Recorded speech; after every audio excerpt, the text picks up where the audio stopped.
Dispatches from the Dark. Neville Lott's clearing. It's dusk when the small group I'm hiking with enters a clearing. Our tour leader, who asked to be identified only as Renove, stops and announces we've arrived. I set down my backpack, exhausted yet exhilarated, and soak in the view. I've promised to keep the coordinates and route secret, but I can say we're deep within Vastak's Takuya Mountains, with an incredible view of the sun setting over a riparian canyon. A sense of peace and tranquility washes over me, before being replaced by the thought that my blood-curdling scream could echo through the canyon, and no one would ever hear. Makes sense why Neville Lott chose this spot for his grisly deeds. Renove announces that the ceremony will begin once the sun is set. Others in the group prepare by changing out of sensible hiking gear and into elaborate costumes that are common at Day of the Vera celebrations, but slightly unsettling in this setting. A few people briefly disappear into the dusk, only to return with intensely focused, bloodshot eyes. I sheepishly pull out an old Neville Lott mask and slip it over my head.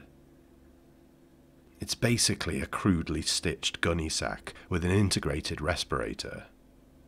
Lott wore such a sack to hide his horrific scars, but kept the respirator hidden underneath. The respirator being integrated in the mask was actually popularised by pop culture representations of Lott, rather than the real thing. I avoid disdainful stares from more committed participants for going with an easy and obvious choice for the ceremony. Instead, I watch Renove strategically place candles around the clearing. That's when I first sense that something's wrong. I count Renove's steps while crossing from one side of the clearing to the other, and my heart drops. It's smaller than the crime scene described in police reports. There's no way Neville Lott committed his horrific murders here. I'm certain of this because I've read every book I could find on Neville Lott and pored over the police reports multiple times. My obsession with Terra's most famous murderer began as a young child, huddled around a campfire in these very mountains. As my father and uncle recalled, the summer their family camping trip was cancelled. They proceeded to tell me the story of how 7 hikers went missing over the course of that year, only to be found having suffered unspeakable horrors at the hands of the deformed and deranged Neville Lott. They avoided grisly specifics, but my young, imaginative mind couldn't keep from wondering exactly what happened. Then, one night when my parents went out, I secretly watched the 2902 slasher classic inspired by Lott's killing spree, The Hill Horror. The explicit imagery of Lott dissecting and dismembering his victims remains burned into my mind. But what stuck with me most were the flashbacks to Lott's normal life in Caliban before the Vandal invasion. It wasn't the graphic depiction of him burning off his own tongue that kept me up that night. It was the scene of Lott, buried beneath the rubble of his home, unable to do anything but watch through a crack in the wreckage as Vandal massacred his family. Somehow, Neville Lott embodied true evil and still earned my pity. These conflicting emotions confused me at first. How could I pity someone who did such unspeakable actions? Can extreme trauma truly change someone that much? Where exactly did history end and the myth begin? These questions inspired me to learn as much as possible about the real Neville Lott. My obsession with the Lott case blossomed into a general fascination with the macabre and gruesome true crime tales. Between creative writing and journalism courses at university, I also took forensic science and criminal psychology classes, hoping to gain additional insight into why or how somebody would commit such heinous acts. I've spent much of my professional career chasing stories dealing with the same issues that fascinated me as a kid. So when I was approached about writing a Dispatches from the Dark series on the UEE's most haunted locations, Neville Lott's clearing immediately came to mind. Finally, I could justify why I wanted to find a spot law enforcement had kept a secret since its initial discovery. Very little is publicly known about the scene of Lott's crimes. The clearing is somewhere in the Takuya Mountains, in the Terran state of Vastak, and under enough cover to not be spotted by surveying ships. It's secluded enough so it could only be reached on foot, but still close enough to hiking trails and campgrounds so Lott could hunt for victims. Most of the people that processed the scene have now passed, but even in the wake of renewed interest in the case following the release of the Hill Horror, those that had been there swore never to disclose its location. When interviewed for Unspeakable Evil, what I consider the definitive book on Lott, lead investigator Gaston Nazari flatly rejected author Paul Key's request to take her to the scene. Nazari bluntly told her, "No good can come from going there. In all honesty, I hope a rock slide has destroyed the site forever." I'll admit that being told I can't do something often only motivates me more.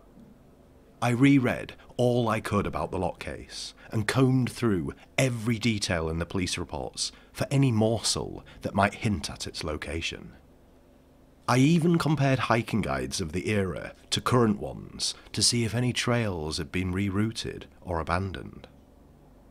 When my research yielded no new insights, a friend put me in touch with someone in the Terran occult community who claimed to have participated in a secretive ceremony at the site. Through this connection, I met Renove. We met for coffee in Prime and felt each other out. I guaranteed their anonymity and promised to keep the location and aspects of the ceremony secret. Renove proved to be knowledgeable about both Lott and his crimes. Now, as I take a seat on a cold rock before the ceremony begins, I regret not asking more specific questions. Still, I willingly participate in a ceremony best described as blending occult pageantry with true crime spectacle. Renove lights candles, leads chants, and freely blends facts with fictional flourishes popularised by the Hill Horror. Honestly, it's frightfully good fun, even if it's not the dark adventure to Terra's most notorious crime scene that I was promised. Following the ceremony, we all change back into hiking gear and strap on headlamps for the trek out. We walk mostly in silence during the long journey down the mountain. I'm exhausted and a bit deflated. Others are still coming down from their pre-ceremony indulgences. Trees rustle above and around us. A sudden twig snap in the dark startles the woman in front of me, enough to make her stop dead in her tracks. At one point, a stiff breeze howls through the canyon, sounding like a distant, mournful scream. The hair on the back of my neck stands up, and a wave of sadness washes over me.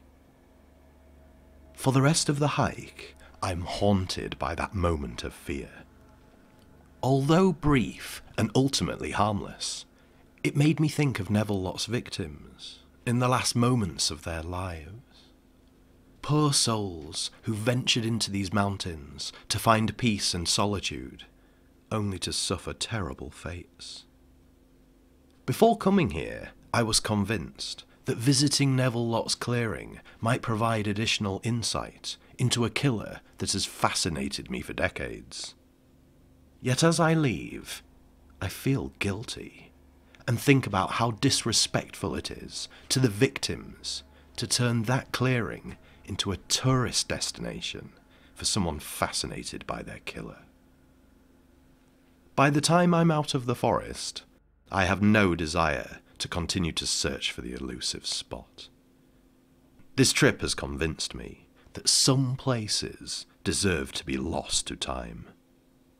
And though I may not have reached Neville Lott's clearing, I still remain haunted by it.